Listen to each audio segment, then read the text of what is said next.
हर साल साल जब पाकिस्तान में मॉनसून आता है तो सिर्फ बारिश ही हमारी सड़कों पर सैलाब नहीं लाती। ये हमारी अपनी गफलत है। कहीं माएं अपने बच्चों को कंधों पर उठाए फिरती हैं, उन्हें पानी से बचाती हैं।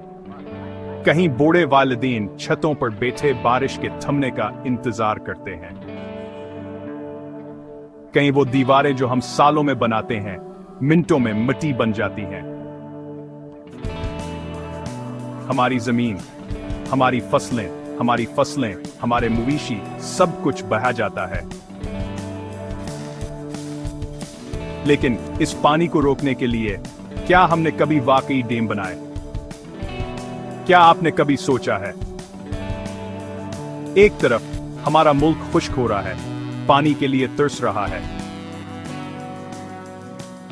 दूसरी तरफ बारिशों के साथ इतना पानी आता है कि पूरे शहर बहा जाते हैं। काश हम इस पानी को बचा सकते, ना सिर्फ सैलाब रख जाते, बल्कि वही पानी हमें बिजली, खुराक, खुद जिंदगी दे सकता था।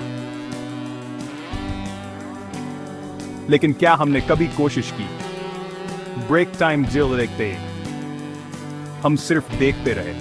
खबरों में सैलाब, सियासत में इल्जाम तराशी, और अगले साल वही कहानी दोबारा दोहराई जाती है। सैलाब सिर्फ पानी नहीं होता, ये एक वार्निंग है। हाँ, बदल जाओ वरना सब कुछ खो दोगे। पाकिस्तान इन ममालिक में से एक है जो पानी के लिए तरस रहा है। लेकिन जब कुदरत इसे भेजती है तो हम इसे बस जाने देते हैं। क्यों? क्योंकि हमारे पास काफी डैम नहीं है। याद रखें, डैम सिर्फ पानी के टैंक नहीं होते, वो एक कौमी खजाना है।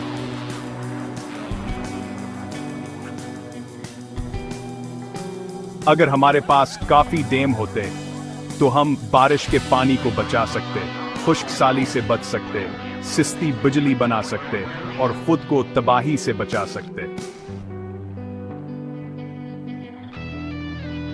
लेकिन अफसोस, सालों से हमने इसे नजरअंदाज किया और नतीजा, कभी सिंध डूबता है, कभी बलूचिस्तान ब्रेक टाइम जेल रिफाई, कभी खैबर पख्तूनख्वा से नदियां पूरे गांव बहा ले जाती हैं। नुकसान सिर्फ पैसे का नहीं होता, ये उम्मीदों का, बिखरती जिंदगियों का, एक नस्ल की मेहनत के खाक में मिल जाने का होता है। सिर्फ मुतासिरीन ही नहीं बल्कि पूरा मुल्क कीमत अदा करता है। लोड शेडिंग, फसलों की तबाही और महंगाई की एक नई लहर। अब सिर्फ अफसोस करने का वक्त खत्म हुआ। अब वक्त है कि हम ऐसे मंसूबों की हिमायत करें जो हमारे पानी को बचाएं।